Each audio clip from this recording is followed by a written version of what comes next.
In today's world, there's no shortage of bad advice floating around, often coming from people who aren't exactly the best examples to follow.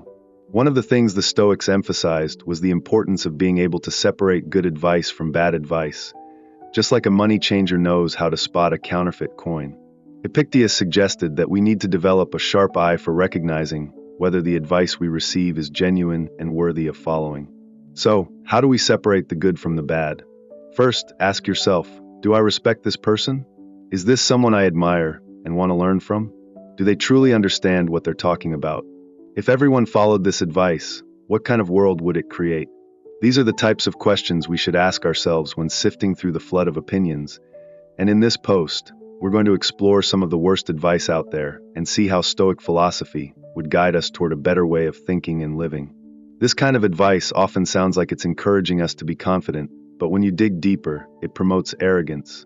Stoicism teaches that the biggest roadblock to true knowledge is ego. In fact, the Stoics saw conceit as one of the most detrimental traits, especially among young people, because it keeps them from learning and growing. Epictetus famously said, "It's impossible to learn what you think you already know." It's easy to confuse confidence with ego, but the two are fundamentally different. Confidence is about understanding your strengths and limitations, while ego inflates your sense of self-importance. When we're consumed by ego, we stop being open to feedback, and we close ourselves off from growth. Look at the example of someone like Marcus Aurelius, whose meditations were essentially a way for him to constantly check his own ego and remind himself to stay grounded. Despite being an emperor with immense power and influence, he fought to stay humble, reminding himself that true greatness comes not from external recognition, but from living according to wisdom, virtue, and reality. Contrast that with figures like Donald Trump, whose ego has led him through a career full of failures, scandals, and personal strife. His ego has made things more difficult for him, turning what could have been successful ventures into a series of painful missteps. Sure, he may have gained attention or even power, but at what cost? The Stoics would argue that this inflated ego is far from a path to true success. Humility, on the other hand, is a trait we should all strive for, not as a weakness, but as a foundation for continual growth. Great leaders like George Marshall, who helped guide the United States through World War II, were known for their humility. Marshall was always more focused on the mission than on his personal interests. It's this type of humility that the Stoics admired, the ability to serve others and to recognize the need for self-awareness. There's a popular notion that success is all about working yourself into the ground, about pushing through exhaustion and constantly hustling. While hard work is undeniably important, the Stoics understood that sustainability was just as vital. The famous saying from Emperor Augustus, "Fistina lente, make haste slowly," captures this perfectly. It's not about working nonstop until you burn out. True progress comes from balance. The Stoics believe that if you don't take care of yourself, eventually, the consequences will catch up with you. Ariana Huffington's wake-up call came when she collapsed from exhaustion during her time building the Huffington Post. She realized that though hard work had helped her succeed, it was also wearing her down to the point of physical collapse. This is a real danger, as we've seen with people like Elon Musk, who pushes himself so hard that his health and judgment are now deteriorating. We may look at these figures and think that their extreme hustle is the key to success, but the Stoics would remind us that a life built on imbalance and neglect isn't truly successful. As Seneca put it, the mind that is not given over to relaxation breaks just as the anvil breaks the hammer. We can't keep pushing ourselves beyond our limits without eventually paying the price. Sustainable progress comes when we learn to slow down, conserve our energy, and focus on what really matters. This isn't about abandoning hard work. It's about working smart and recognizing when our bodies and minds need rest. This kind of harmful advice, which disregards the real, lived experiences of people suffering from mental health challenges, shows a fundamental misunderstanding of human suffering. Some people equate Stoicism with being emotionally invulnerable, but this is a misunderstanding. Stoicism teaches us to manage our emotions, not to suppress or deny them. It doesn't call for emotional repression, but for the cultivation of inner peace, resilience, and rational responses to life's difficulties. The Stoics believed in acknowledging reality as it is, not pretending that everything is fine when it's not. Acknowledging pain, struggle, or mental health challenges is essential to addressing them. It's about responding to these difficulties with wisdom and courage, not by pretending they don't exist. The Stoics give us a clear guide for navigating through the bad advice that often floods our lives. They remind us to stay humble, to prioritize sustainable effort over mindless hustle, and to always remain open to learning. The ego is not the path to success. True wisdom comes from recognizing our limits, staying grounded in reality, and putting in the hard, mindful work that leads to lasting growth. When we separate the wheat from the chaff, we can live more intentionally and create a life aligned with our values, free from the noise of unhelpful advice. We've all heard people make light of struggles they don't fully understand, dismissing real pain with comments like "just toughen up" or "stop faking it." But those who speak like this often lack empathy, or worse, haven't faced challenges of their own.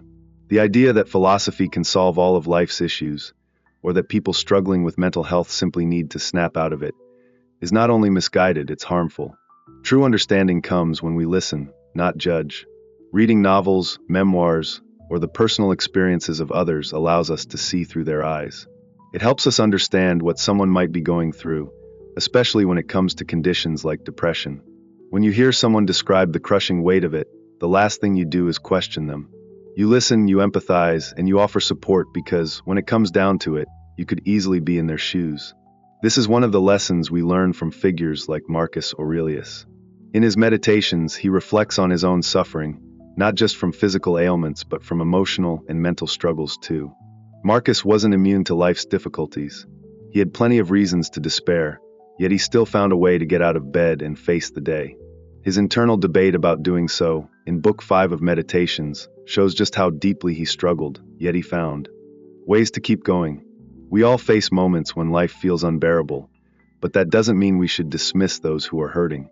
Sure, there are basic practices we can all adopt to take better care of ourselves, routines that many people overlook. But let's not forget that some people are going through things that are far beyond our comprehension. It's essential that we remain sensitive to that. Susan Cain's book Bittersweet introduces the idea of melancholy as a source of depth and even greatness. Some of the most impactful people in history, like Abraham Lincoln, lived with profound sadness.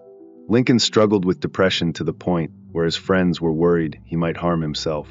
But despite the deep pain, he pushed through. His friends didn't call him weak or pretend his pain wasn't real. They supported him, helping him navigate through the darkness. That's what real support looks like. We need to remember that struggles, especially mental health struggles, are complex, and it's never as simple as just getting over it. We need empathy. When people open up about their struggles, whether with depression or anything else, we need to be there for them, not belittle them, not invalidate their feelings. Stoicism at its core isn't about harsh judgment of others or pushing people to just deal with it. It's about understanding and self-discipline. It's about seeing the bigger picture, appreciating what others are going through, and applying that same compassion to ourselves. Stoic wisdom encourages us to be patient, to try not to be easily offended, and to treat others with kindness, especially when they're struggling. It's not about being tough or pretending nothing affects us. It's about emotional resilience and a willingness to understand others. Take, for example, the idea of emotional intelligence. Stoicism teaches us that we should seek to understand before seeking to be understood. It's about reflecting on our actions and their impact on others. This doesn't mean we never challenge people or push back against ideas, but we should do so in ways that are constructive, not hurtful. Unfortunately, there's a dangerous trend of using social platforms and public statements to tear people down rather than uplift them. Individuals who lash out or deliberately offend others in the name of being real or being tough are missing the mark. It's one thing to express your truth, but it's another to be cruel or dismissive just for the sake of it. That's not what Stoicism is about. In fact, Stoics understood the importance of kindness, not just to others but to themselves as well. It's about maintaining respect for others, regardless of their background or struggles. As Bezos's grandfather wisely told him, it's easier to be clever than it is to be kind. Sometimes, the truth can be delivered without causing harm. It's all in the approach. In this age of anti-woke culture and online polarization, we must remember that being clever or provocative doesn't make you a better person. The real strength lies in understanding, kindness, and empathy. Stoicism encourages us to be resilient, not by harshly judging others, but by choosing to respond with wisdom and compassion, both to ourselves and to those around us. On a side note, This idea of self-discipline extends into everyday life, like how we take care of our bodies. It's one thing to hustle and push ourselves, but it's another to truly optimize for well-being. Sleep is a prime example. We may think it's enough to just sleep whenever, but if we care about our mental and physical health, we have to be intentional about our rest, whether it's the right mattress or the right sleep environment. Finally, while Stoicism encourages us to focus on our own growth and self-mastery, it's important to recognize that some challenges require more than self-discipline. Mental health conditions like depression and PTSD sometimes need more than philosophical reflection. They may require medical intervention. And while some may argue that psychedelics offer a way out, it's crucial that we approach these topics with caution. What's important is that we respect the boundaries between personal growth and professional care. After all, unearned wisdom can be as dangerous as unregulated treatments. In the end, true strength comes not from avoiding hardship, but from facing it with a heart full of empathy and a mind rooted in wisdom. Let's remember that kindness to ourselves and others is the ultimate form of resilience. I recently revisited the electric Kool-Aid acid test, and I couldn't help but notice how similar the behavior and atmosphere of those people were to the scenes we now see at events like Burning Man. The absurdity, the theatrics, the almost unshakable certainty some of them had, it's all strikingly familiar. While there are certainly some serious people doing meaningful work in these circles, there are also a lot of voices that shouldn't be taken seriously. And then there's that gray area in between, where things quickly get muddled. Joan Didion, in her commencement speech at UC Riverside, once said, "Living in the world takes work." She emphasized that we need to strip away illusions, to examine what we see with clear eyes, and to shed the things that blind us. But she didn't mean that you could just take a pill or jump into some trendy experience and expect to arrive at wisdom. True wisdom takes time. It's earned. It's the result of years of introspection, reading, self-examination, and learning, not a weekend retreat where people expect instant transformation. This idea of unearned wisdom is crucial. There's a real danger in thinking that deep, life-changing insights can be gained quickly and easily. A lot of the things people learn while under the influence of psychedelics are interesting, sure, but they're often just very basic truths that have already been written about in almost every religious or philosophical text throughout history. The desire to shortcut this process to gain insights instantly and effortlessly is ultimately misguided. Look, if psychedelics work for you, then great. I'm not telling you to avoid them. But if you believe that there's a magic pill or a shortcut that's going to clear up all your confusion and solve all your problems, you're probably fooling yourself. History shows that most of these miracle cures never age well. The idea that there's a magical answer, some single event or experience that will make everything clear and perfect, is seductive, but it rarely lives up to expectations. And if these psychedelics are so transformative, why do people feel the need to do them over and over again? Why do they become so desperate to convert others to their experiences? It's a bit puzzling when you think about it. Then there's the advice that's so often dished out to young people. Follow your passion. It's one of the most well-meaning, yet cliché pieces of advice. But what if it's not the best advice? The Stoics would probably argue that being passionate about something can sometimes be dangerous. In Ego is the Enemy, I discuss how some of history's most catastrophic blunders were the result of passionate people being blinded to obvious dangers. Take Christopher McCandless, for example. His passion for going into the wild ultimately led to his undoing because he ignored the practical realities of preparation. Even the great Kareem Abdul-Jabbar, when asked to describe his legendary coach John Wooden, said in one word, dispassionate. Now, we often think of great coaches as being those who get the team hyped up, but the best coaches actually help us find clarity. They channel our energy, not just our passion. Passion can be an unrefined, impulsive fuel, great for getting us excited, but terrible at leading us to thoughtful, measured action. I think it's better to focus on what you're good at, rather than just chasing after what you're passionate about. There's a big difference. True fulfillment and success come from aligning your skills with what the world needs and what excites you. Passion is important, sure, but if you're only passionate about something for yourself, it can easily turn inward and become self-serving. Take writing, for instance. I love writing about Stoicism. But if I were the only person interested in it, that would be a poor career decision. You need to find that sweet spot where what you're good at overlaps with what the world needs. Without that intersection, passion alone won't carry you far.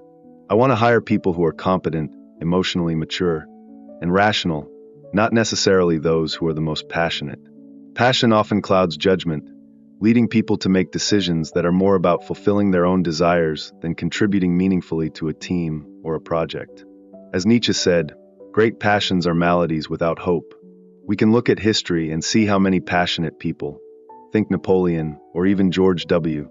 Bush, dragged others into disaster because they couldn't see the obvious. Now, I'm not saying that passion is inherently bad. Of course, you should care about what you're doing, but you should care more about what it does for others than for yourself. Passion, when unchecked, becomes self-centered. It's about creating something meaningful and contributing to the greater good, not just indulging in your own feelings of excitement. And here's another point, the advice about not having a morning routine. There's been a counter-movement recently that says, don't box yourself in with routines. But that's just as misguided. Having a morning routine isn't a rigid, one-size-fits-all schedule. It's about having a structure to set yourself up for success. William James once said that nothing is harder than constantly making decisions throughout the day. A morning routine removes that decision fatigue. It gives you a framework for starting your day with intention, focus, and discipline. The choreographer Twyla Tharp talked about how her day doesn't start in the studio. It starts with the first step of her morning routine. Getting up, making coffee, getting into the cab. These small actions set the tone for everything that follows. A disciplined morning routine is like winning the day right from the start. If I wake up, hit snooze, and dive straight into my phone, I'm already starting my day with procrastination. But if I wake up, get up promptly, and take a moment to reflect, I'm already ahead of the game. I've won the morning, and the rest of the day tends to follow suit. The Stoics were big believers in the power of habit. Every action you take reinforces who you are and what you're becoming. By starting your day intentionally, you send a message about what kind of day you're going to have.